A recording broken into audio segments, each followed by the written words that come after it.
Queridos oyentes, mi nombre es Elvin. Hoy quiero tocar una pregunta que muchas veces recibimos en los comentarios y también en nuestra radio. La pregunta es, ¿los cristianos deben guardar el sábado o guardar el Shabbat? Muchos creyentes sinceros se preguntan, ¿por qué muchos cristianos no guardan el sábado? Esta pregunta no nace de la rebeldía, sino del deseo genuino de obedecer a Dios correctamente. Y para responderla, debemos comenzar donde comienza la Escritura, no en la tradición, sino en el pacto. La Biblia declara con claridad que el sábado fue dado como una señal de un pacto específico. Dios dijo a Israel en Éxodo 31:13, «En verdad vosotros guardaréis mis sábados, porque es señal entre mí y vosotros por vuestras generaciones». Más adelante afirma en Éxodo 31:16 y 17, «Señal es para siempre entre mí y los hijos de Israel». Las señales pertenecen a los pactos, y el sábado fue la señal del pacto mosaico hecho con Israel. Los cristianos, sin embargo, no estamos bajo ese pacto.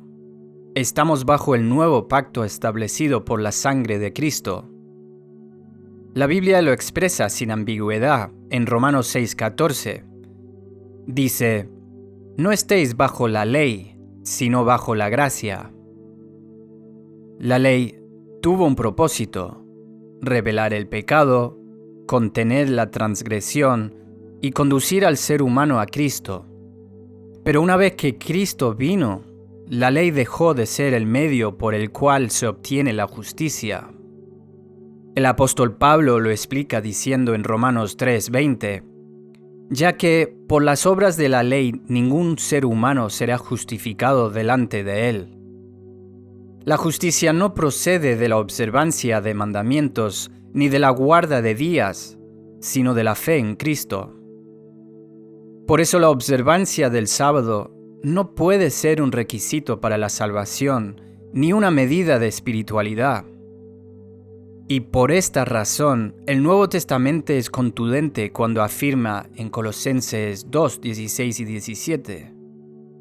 «Por tanto, nadie os juzgue en comida o en bebida, o en cuanto a días de fiesta, luna nueva o días de reposo, todo lo cual es sombra de lo que ha de venir, pero el cuerpo es de Cristo».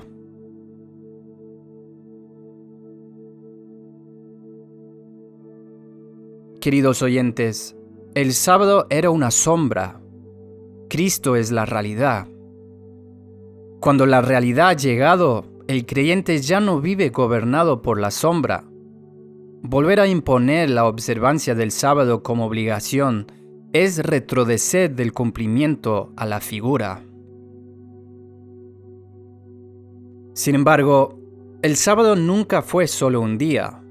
Desde el principio apuntaba a algo más profundo. El autor de Hebreos revela esta verdad cuando declara, «Pero los que hemos creído entramos en el reposo». Hebreos 4:3. Este reposo no es un día a la semana, sino una condición espiritual. El descanso de cesar del propio esfuerzo y confiar plenamente en la obra terminada de Cristo. Más adelante en Hebreos 4, versículo 10 dice, «El que ha entrado en su reposo, también ha reposado de sus obras». Este es el verdadero reposo, dejar de intentar ganarse el favor de Dios y vivir desde la gracia. Cuando vives para el Señor, todo lo que haces nace del reposo. Ya no vives desde tu propio esfuerzo, sino desde la vida de Cristo en ti. Has muerto a los deseos y a las luchas de la carne. Has dejado atrás la carga de intentar agradar a Dios por tus propias fuerzas.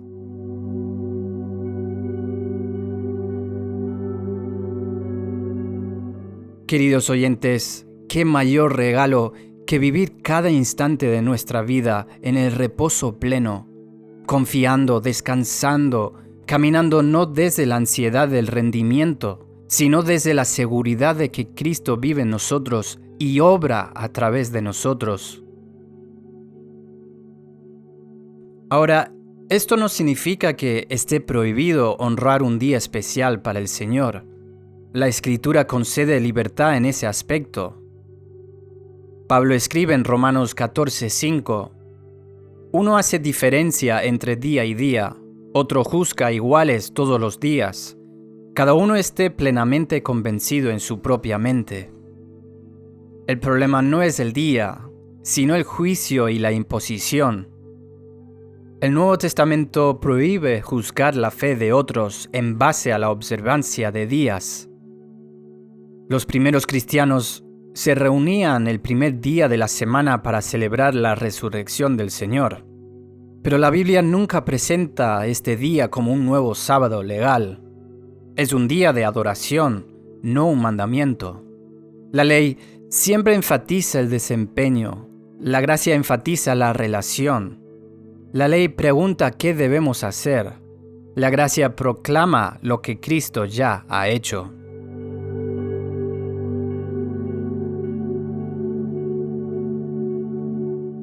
Queridos oyentes, entonces, ¿qué se espera de nosotros como creyentes acerca de esto? En primer lugar, se espera que vivamos en reposo continuo por la fe. Esto significa confiar plenamente en la obra terminada de Cristo y rechazar la mentalidad de esfuerzo religioso. El creyente deja de medir su valor espiritual por reglas externas y aprende a vivir desde la aceptación que ya ha recibido. En segundo lugar, se espera que caminemos en libertad sin juzgar a otros. La fe madura se expresa en amor, no en control. Donde hay gracia, hay respeto por la conciencia del hermano. En tercer lugar, se espera que honremos a Dios con nuestro tiempo de manera voluntaria, no por obligación. La gracia no produce indiferencia, produce devoción. El creyente busca la adoración, el descanso y la comunión porque ama a Dios, no porque esté sujeto a una norma. En cuarto lugar, se espera que mantengamos nuestra mirada en Cristo y no en las sombras. Cualquier práctica que desplace a Cristo del centro y vuelva a poner el énfasis en reglas o rituales debe ser examinada a la luz del Evangelio. Finalmente, se espera que guardemos la libertad que hemos recibido. La Escritura advierte contra volver a la esclavitud después de haber sido hechos libres. La gracia es un don que debe ser protegido.